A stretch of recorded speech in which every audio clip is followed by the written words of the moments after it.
오늘도 이 저녁 주님 전에 나와 말씀으로 함께 은혜 받기를 소망하는 우리 모든 성도님들의 가정 위에 우리 주님의 크고 놀라운 은혜와 평강이 늘 함께 하시기를 간절히 소망합니다. 저희는 오늘 누가복음 1장 1절로부터 4절까지의 말씀을 함께 받았습니다. 오늘 본문의 말씀을 중심으로 확신이 있습니까? 라고 하는 제목을 가지고 확신이 있습니까? 라고 하는 제목하에 하나님의 말씀을 함께 나누겠습니다. 오늘 저희가 함께 나눌 말씀 누가복음 1장 1절에서 4절까지의 말씀은 누가복음이 시작되어지는 첫 번째 말씀입니다. 그런데 오늘의 말씀을 저희가 분명히 이해하길 원하시면 마태, 마가, 요한복음을 함께 살펴보는 것이 오늘 본문의 말씀을 이해하는 데 크게 도움이 된다 하겠습니다. 오늘 말씀은 누가복음의 말씀인데 어떻게 하면 우리에게 믿음 가운데 확신에 거할 수 있는가라고 하는 주제의 말씀을 누가라고 하는 누가복음을 저술한 그 저자가 우리에게 질문함으로써 시작합니다. 복음서를 읽는 사람이 확신을 갖기를 원하고 또 오늘 말씀을 기록하고 있는 누가 역시 내가 이렇게 확신에 거하게 되었다라고 하는 말씀을 오늘 본문 말씀 시작에 다루고 있다는 것입니다. 오늘 본문 말씀을 다루기에 앞서 우리가 함께 다루고 살펴볼 마태복음은 그 복음서가 어떻게 시작되고 있습니까? 아브라함과 다윗의 자손 예수 그리스도의 계보다 이렇게 말씀은 적고 있습니다. 마가복음은 어떻게 시작합니까? 하나님의 아들 예수 그리스도의 복음의 시작이다 그렇게 시작하죠. 마지막에 있는 요한복음은 또 그 말씀의 시작이 어떻게 기록되고 있습니까? 태초에 말씀이 계시니라 그 말씀이 누구와 함께 계셨다 이렇게 적고 있습니까? 하나님과 함께 계셨다 이렇게 말씀은 기록하고 있지 않습니까? 처음 복음서가 시작되고 있는 마태, 마가, 누가복음은 소위 우리가 공관복음이다 그렇게 이야기들을 합니다. 예수님의 공적인 사역들을 기록하고 있다라고 하는 것이죠. 그리고 요한복음은 그 별칭이 있는데 영적인 복음서다 이렇게 얘기합니다. 그 말씀이 요한복음이 시작되고 있는 그 말씀의 시작을 보면 태초에 말씀이 계셨다라고 하는 것은 저 일개 개인이 생각해 보더라도 도저히 사람으로서는 생각해 볼 수 없는 그런 말씀의 구절로 시작되고 있다라고 하는 거죠. 그 말씀이 누구와 함께 계셨다라고 기록하고 있냐면 하나님과 함께 계셨고 말씀이다라고 하는 것은 예수 그리스도를 가리키는 표현이거든요. 그러므로 예수 그리스도가 하나님과 함께 계셨다. 이것은 인간으로서는 생각해 볼 수 없는 매우 심오한 표현이다. 이렇게 우리는 떠올려 볼 수가 있는 것입니다. 오늘 말씀 한번 보시면 또 누가복음을 다루기에 앞서서 마태복음은 그 시작이 어떻습니까? 아브라함과 다윗의 자손 예수 그리스도의 계보다 이렇게 적고 있지 않습니까? 계보라고 하는 말은요, 다른 말로 가리키면 족보, 가계도 그런 뜻입니다. 그러니까 마태복음을 기록한 마태는요, 그 말씀의 시작 가운데 계보를 적어 놓으면서 마치 그 주위에 있는 사람들, 계보와 관련되어 있는 사람들이 함께 무리지어서 이 이야기를 나누려고 하는 의도가 다분히 강하게 느껴진다라고 하는 겁니다. 즉 유대인들 가운데 예수님을 믿는 사람들의 공동체가 한자리에 모여서 하나님의 말씀을 나누겠다라고 하는 의중이 그 말씀의 시작 가운데 우리는 발견할 수 있다라고 하는 거죠. 마가복음은 어떻습니까? 마가복음은 하나님의 아들 예수 그리스도의 복음의 시작이다 그렇게 얘기하고 있지 않습니까? 이 말씀은 어떻게 느껴지는가 하면 굉장히 다급한 느낌이 많이 듭니다. 그러니까 본론은 그 말씀 가운데 시작과 동시에 서론과 결론을 배제하고 바로 본론으로 들어간 것과 같은 느낌을 받는다라고 하는 거죠. 거기에 예수 그리스도의 탄생의 이야기도 나와 있지 않고 곧바로 복음의 시작이다라고 얘기하면서 뭔가 성급한 듯한 느낌을 준다라고 하는 겁니다. 그런데 중요한 것은 마태, 마가, 요한복음은 예수 그리스도에 관한 주제의 말씀으로 하나님의 말씀이 시작되고 있다라고 하는 것을 우리가 발견하게 된다는 겁니다. 그런데 오늘 우리가 들여다보는 누가복음의 말씀은요, 어떤 느낌을 받느냐면요, 하나님의 말씀이라기보다는 예수 그리스도에 대한 말씀으로 시작하기보다는 우리 자신의 이야기, 또 나를 포함한 우리가 함께 모여있는 우리라고 하는 무리들의 이야기들로부터 시작되고 있다라고 하는 것을 발견하게 된다라고 하는 겁니다. 그래서 오늘 말씀을 우리가 가만히 발견하게 되면 1절 말씀에 뭐라고 기록되어 있냐면 나를 포함한 우리들 이렇게 적고 있지 않습니까? 여러 사람들 중에 아마 이들은 어느 수준에 속해 있는 사람이냐면 처음 말씀을 받았던 세대들이 있고 그 세대들로부터 그 이야기를 전달받은 세대, 그러니까 믿음의 2세대이거나 혹 3세대일 가능성이 높다라고 하는 거죠. 이 말씀을 적고 있는 이유가 있습니다. 누가는요, 하나님의 말씀을 기록할 때 그 마음의 심중에 어떤 마음이 있었는가 하면 하나님의 말씀을 기록한다라고 하는 것은요, 예수 그리스도에 관한 이야기를 적는다라고 하는 것은요, 어떤 특별한 사람들에 의해서 그 말씀이 기록된다라고 마음의 심중으로 가지고 있었던 것 같습니다. 그런데 그 말씀을 자세히 들여다보니까요, 하나님으로부터 어떤 특별한 능력을 갖는 사람이 하나님의 말씀과 예수 그리스도에 관한 이야기를 기록하고 적었던 것이 아니라 하나님의 말씀을 듣는 자들이 어떤 능력이 있어서가 아니고 하나님의 말씀을 누군가로부터 목격한 목격자들로부터 전달받은 그들이 그 말씀을 듣고 어찌할 바 몰라 들은 말씀들을 기록하기 시작했다라고 말씀은 적고 있다라고 하는 겁니다. 누가도 역시 그런 겁니다. 누가도 그 많은 무리들 중에 한 사람으로서 하나님의 말씀, 진리의 말씀을 듣는 중에 내가 그 말씀을 듣고 보니 이 말씀을 기록하지 아니하면, 또 그 말씀을 선포하거나 전파하지 아니하면 견딜 수 없는 마음이 내 안에 있기에 내가 지금 그 내력을 붓을 들어 저술하기 시작했다, 이렇게 적고 있다라고 하는 겁니다. 오늘 말씀이 기록되어 있는 목적이 무엇이냐면 4절 말씀을 한번 참고해 보실까요? 4절 말씀을 보시게 되면 목적이 무엇인지 분명하게 선포하고 있는데요, 같이 한번 보시겠습니다. 이는 각자가 알고 있는 바를 더 확실하게 함이로다, 이렇게 하반절 말씀에 기록하고 있는 것을 보게 됩니다.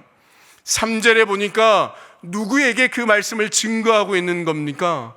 데오빌로라고 하는 한 사람을 정확하게 꼭 집어서 명시하고 있는 것을 우리가 발견하게 되죠. 그런데 데오빌로라고 하는 사람은 어떤 사람이냐면요, 하나님을 전혀 알지 못하는 사람이 아닙니다. 하나님을 알고 들었던 사람이지만 그 사람에게 하나님의 복음의 말씀을 더욱더 어떻게 하기 위해서요? 확실하게 세워나가기 위해서 내가 지금 데오빌로라고 하는 사람에게 하나님의 말씀을 전하기를 원하고, 전하지 않으면 견딜 수 없는 마음이 있기에 지금 붓을 들어 하나님의 말씀을 기록하게 된 것입니다. 이렇게 그 목적을 밝히는 것을 보고 있다라고 하는 겁니다. 데오빌로라고 하는 사람에게 그가 하나님에 대해서 전혀 모르는 사람이 아니고 조금 알고 있는 사람이지만 더 큰 무엇을 주기 위해서요? 확신을 갖게 하기 위해서 하나님을 알고 있긴 하지만 그 사람에게 하나님에 대한 분명한 목적을 가지고 그 말씀을 들고 섰다, 이렇게 증언하고 있는 것입니다. 그 목적을 이루기 위해 누가는 자기 자신이 어떻게 이 글을 준비하고 있는지를 쓰고 있는 것이 매우 특이하게 받아들여집니다. 오늘 저와 여러분은 우리의 말씀을 통해서 우리가 어떻게 확신을 갖게 될까? 특별히 가장 중요한 것은 우리의 믿음, 우리의 삶, 우리가 걸어가야 하는 삶의 계획들, 그것이 확실하다라고 하는 그 기준을 무엇으로부터 얻을 수 있게 되냐라고 하는 것이죠. 누가가 자신이 이렇게 확신을 얻게 되었습니다 라고 선포하면서 확신을 갖게 된 그 배경을 오늘 말씀 가운데 소개하고 있다라고 하는 겁니다. 이러한 확신을 내 안에만 담아둘 수 없어서 전달하지 않을 수 없습니다. 그래서 지금 하나님의 말씀을 적기로 내가 펜을 들었습니다, 붓을 들었습니다, 이렇게 기록하고 있는 겁니다. 저는 이 인생이 대단히 멋진 인생이라고 생각합니다. 분명한 삶을 살 수 있다라고 하는 것은요, 누구에게나 축복이지 않겠습니까? 분명한 삶도, 분명한 이유도, 분명한 근거에서 그렇게 살아갈 수만 있다면 그것은 우리가 가장 바라는 삶일 것입니다. 여러분은 지금 분명한 삶을 살아가고 계십니까? 여러분이 살아가는 삶의 길에 대해서 확신을 갖고 계십니까? 그렇다면 그 확신이 있는 것을 다른 사람에게 전하지 않을 이유가 없는 것입니다. 내가 다른 사람에게 확신을 주는 삶처럼 복된 삶이 없는 줄로 믿습니다. 우리는 소망을 가져야 합니다. 내 인생이 바른 길을 가고 있고, 이 바른 길을 가는 내 인생이 다른 사람에게도 바른 길을 갈 수 있도록 확신을 주는 인생이야말로 하나님께서 바라시고 원하시는 인생이라고 말할 수 있지 않겠느냐라고 하는 겁니다. 오늘 본문은요, 이런 우리의 이해에 도움을 주는 말씀입니다. 사실 누가라고 하는 사람은 어떤 사람이냐면요, 예수 그리스도를 만나본 경험이 없는 사람입니다. 당시 누가의 직업이 무엇이었냐면 의사였거든요. 오늘날 우리가 살아갈 때 의사라고 하면 사회적으로 얼마나 존경받는 직업입니까? 그런데 그때만큼만 하더라도 의사라고 하는 것은 특별히 존경받는 직업군은 아니었습니다. 조선시대의 중인이라고 보시면 우리가 딱 이해가 쉬울 것입니다. 공부도 많이 하고 배움도 많이 있었지만 그럼에도 불구하고 사회적으로는 존경받는 위치에 있는 사람은 아니었다라고 하는 것입니다. 그런데 그에게 어떤 약점이 있었겠습니까? 예수님의 말씀, 하나님의 복음의 말씀을 전하는 데 있어서 예수 그리스도와 직접 경험한 시간이 없었기 때문에 하나님의 복음을 전한다라고 하는 사실이 다른 사람에게는 약점이 되었다는 것입니다. 이 말씀이 이해가 되십니까? 바울이라고 하는 사람은요, 하나님의 말씀을 들고 세계 곳곳에서 주의 복음을 선포하였던 자 아닙니까?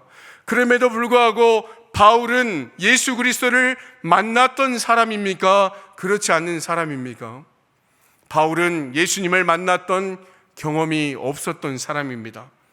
그런 바울이 예수 그리스도의 복음을 전하는 데 있어서 굉장히 치명적인 약점이 되었던 것처럼 누가도 역시 예수님과 함께 경험했던 시간들이 없었기 때문에 많은 사람들이 그가 전한 복음의 말씀에 힘을 실어주지 않았다라고 하는 겁니다.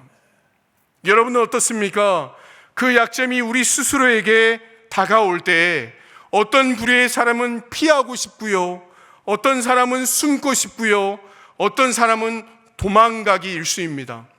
그럼에도 불구하고 약점은 우리가 피할 길이 아니고 하나님께서 그 약점 가진 자를 사용하시면 능력 있게 들어 쓰실 줄 믿습니다. 모세가요, 하나님의 능력이 있어서 쓰임받은 것이지 그 개인적으로 어떤 훌륭한 능력이 있었기 때문에 하나님께로부터 부름받았던 인물이 아니지 않습니까? 나는 말하지 못합니다. 하나님, 나에게는 능력이 없습니다. 나 아닌 다른 사람을 선택하면 안 되겠습니까? 라고 하는 하나님의 질문 앞에 하나님께서는 뭐라고 응답합니까? 지금 당장 이스라엘 민족을 이끌 자로 내가 너를 사용하겠다라고 이야기하지 않습니까?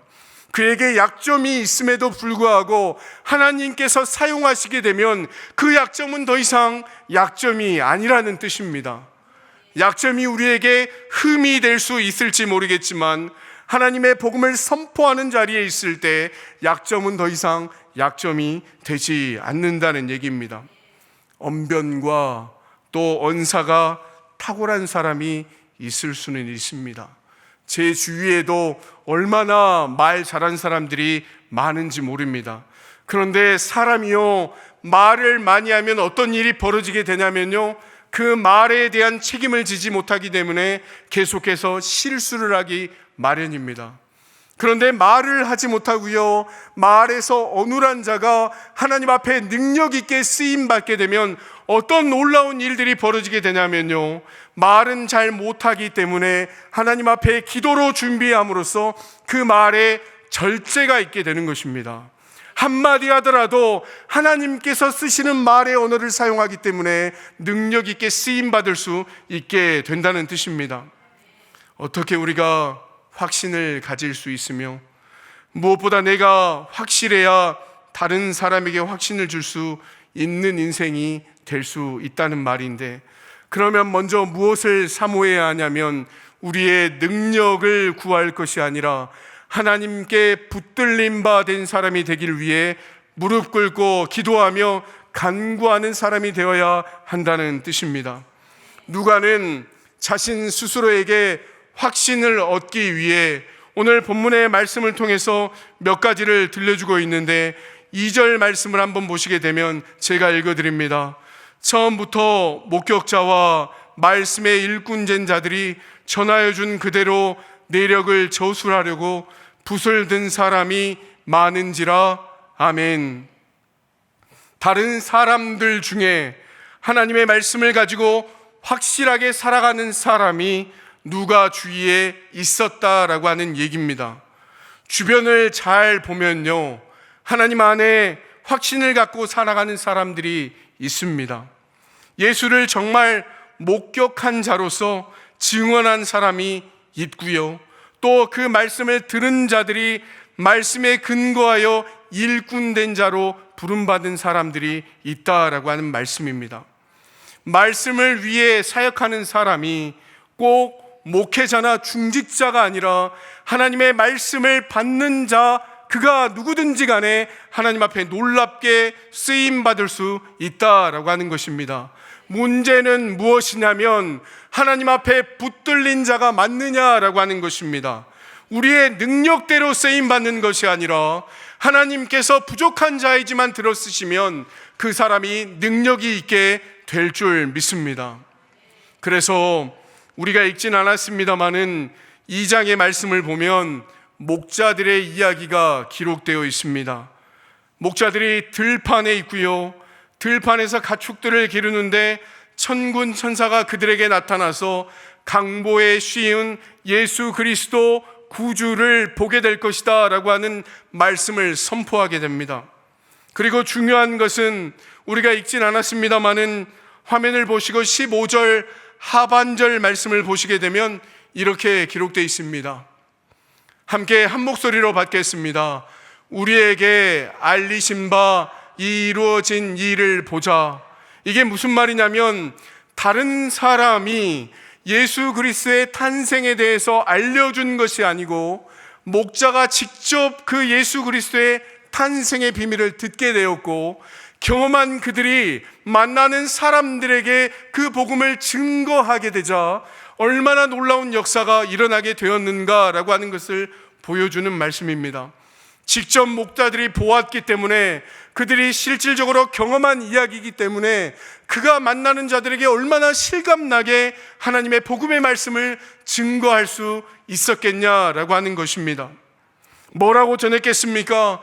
자기가 경험한 모든 이야기들을, 모든 제스처와 모든 언어들을 동원해서 실감나게 전하지 않았겠냐라고 하는 겁니다.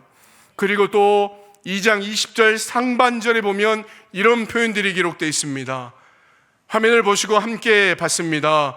목자들은 자기들에게 이르던 바와 같이 듣고 본 그 모든 것을 이렇게 적고 있습니다. 이렇게 말씀하고 있습니다. 여러분, 이 목자들은 누구냐면요, 예수 그리스도의 선포의 사건을 직접 목격한 자들 아닙니까? 누가는 그 뒤에 나온 목자들을 생각하면서 내가 이렇게 내 안에 믿음에 대한 확신이 있기 때문에 그 확신을 가지고 내가 만나는 많은 사람들에게 하나님의 말씀을 증거하고 선포할 뿐 아니라 하나님을 만나는 그 자들이 직접 경험한 바가 있기 때문에 예수님의 직접된 제자가 아님에도 불구하고 하나님의 말씀을 확신 있게 증거하며 나가는 것입니다. 이렇게 많은 사람들에게 선포할 수 있었다라고 하는 겁니다. 우리가 이 자리에 앉아서 하나님 말씀을 듣고 믿음에 대한 확신이 있는 분들이시라면 우리는 그 모습들이 무엇과 연결돼야 맞냐면 나중에 온 성도들이 만나는 사람들에게 내가 믿는 예수 그리스도가 믿음의 확신을 갖고 하나님 앞에 나아갈 수 있는 믿음의 대상입니다 라고 하는 것을 온전히 증거할 수 있게 되는 것이 아니냐라고 하는 겁니다. 우리가 얼마 전 새생명 전도 축제를 함께 진행했습니다. 그런데 우리 교회에 한 번 말씀을 건네서 이 자리에 모시고 온 것이 중요한 게 아니라 내가 믿음에 대한 확신이 있으면 그 행사가 끝난다 할지라도 우리는 그 영혼을 마음에 품고 기도해야 한다는 것입니다. 그래서 그 영혼이 나에 대한 믿음의 확신이 예수 그리스도로부터 확신 있게 굳어지는 것과 마찬가지로 그 영혼들도 그 확신 가운데 거할 수 있도록 끊임없이 관심을 갖고 사랑을 베풀어 주어야 한다는 말씀입니다. 자, 보십시오. 누가 자신은요, 자기는 예수님을 만난 적이 없습니다. 바울도 예수님을 직접 경험한 적은 없습니다.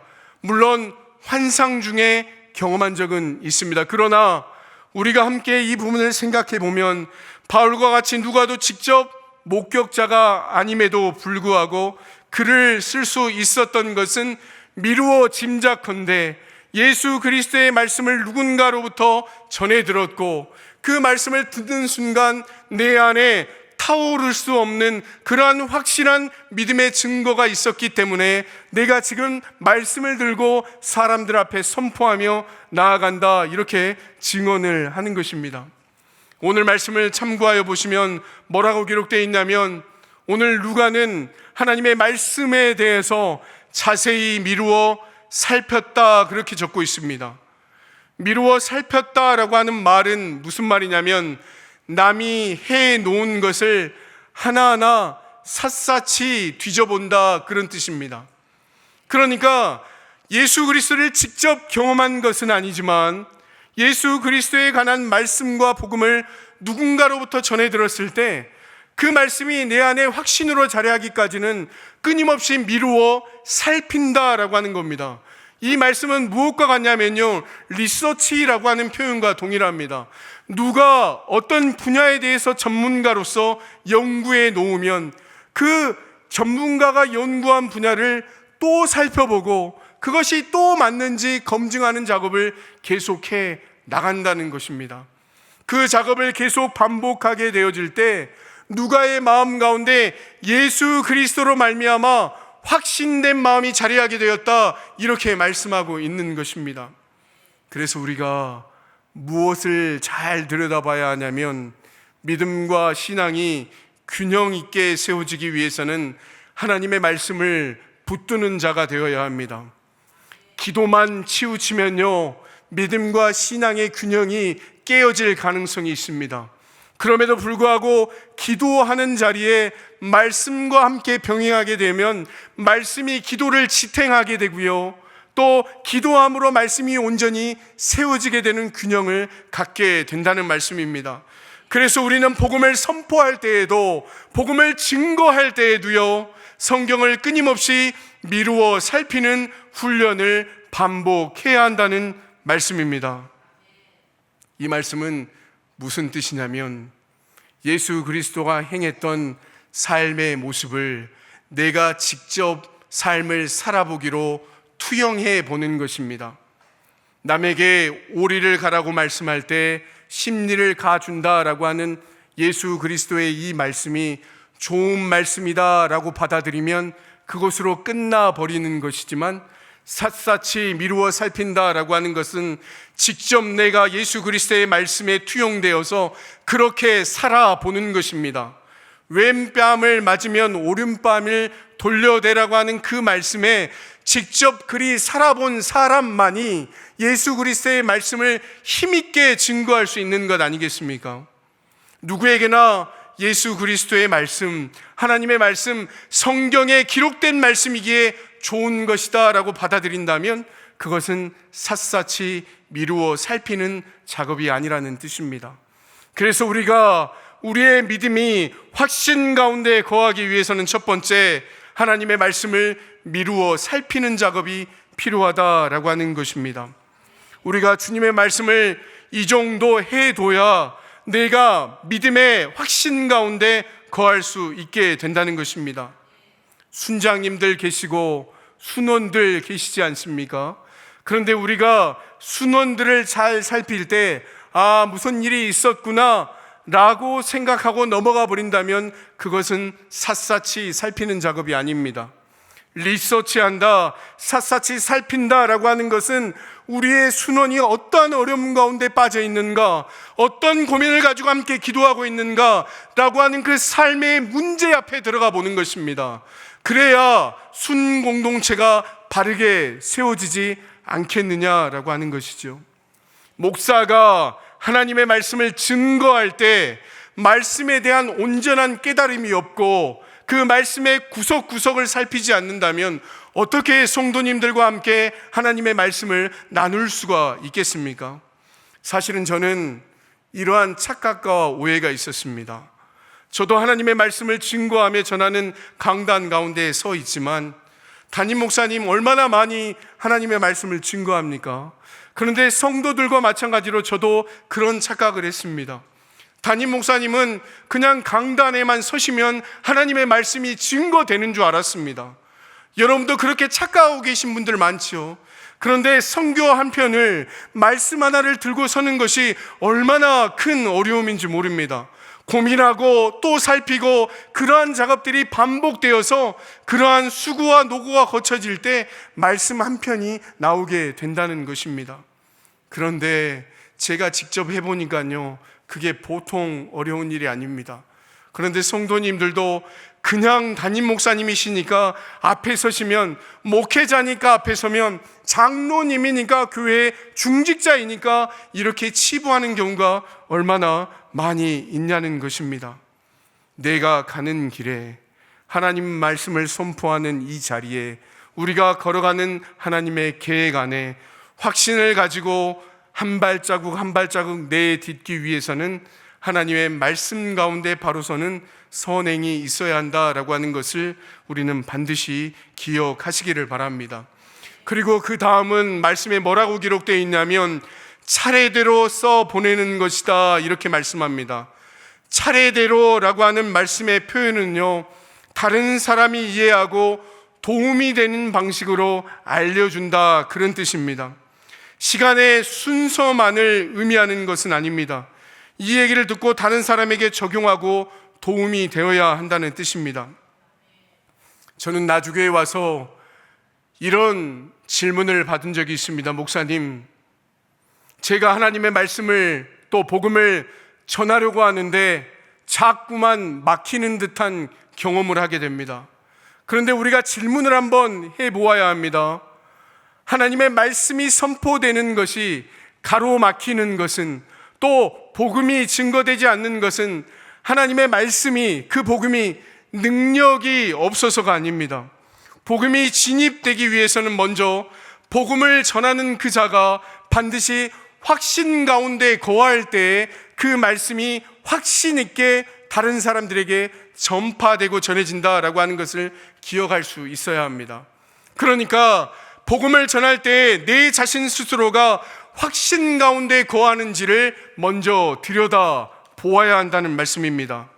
처음에 목격자들이 그리고 다음에 말씀에 일꾼된 자들이 있었다, 이렇게 적고 있지 않습니까? 그것을 위해서 글을 쓰는 사람이 있었고 누가도 그러한 삶의 형편 가운데 내가 적지 않을 수 없었다, 이렇게 증언하고 있는 것을 보게 되지 않습니까? 왜냐하면 그가 전해받은 예수님에 관한 이야기들이 너무나 소중해서 그 삶을 따라가다 보니 생명의 말씀이라고 하는 것이 깨달아지게 되었고 자기 속에만 담아둘 수 없어서 내가 글을 쓰게 되었다라고 말씀하고 있는 겁니다. 그러므로 차례대로라고 하는 말은 우선적으로 내 마음 가운데 예수 그리스도에 대한 확신이 있게 되어질 때 그 확신이 다른 사람들을 세울 수 있는 확신으로 도전받게 되어진다라고 하는 것을 반드시 기억할 수 있기를 바랍니다. 분명한 성도가, 분명한 교회가 기준이 없고 방황하는 이 세상에 빛이 되고 소망이 없는 세대에 확신을 전하게 될 것입니다. 아무쪼록 누가가 경험했던 그 복음의 벅찬 감격을 우리 자신 안에 담아둘 수 없어 복음서를 기록했던 누가와 마찬가지로 이 말씀을 듣고 있는 우리 모든 성도들도 믿음의 확신을 갖기를 바라며 우리 역시 복음의 강한 확신을 소유한 자들이 되시기를 간절히 소망합니다. 그리하여 이 땅 가운데 하나님께서 부어주시는 복과 은혜를 충만하게 받아 누리시는 우리 모두가 되시기를 주님의 이름으로 간절히 소망합니다. 함께 기도하시겠습니다. 사랑의 아버지 하나님, 이 시간 누가의 확신을 통하여 우리의 믿음을 들여다보게 하시니 감사합니다. 복음의 확신이 우리 안에 머무는 확신을 넘어서 세상과 세계 열방까지 흘러가는 통로로 우리를 사용하여 주시옵소서. 감사를 드리옵고 예수 그리스도의 이름으로 기도하옵나이다. 아멘.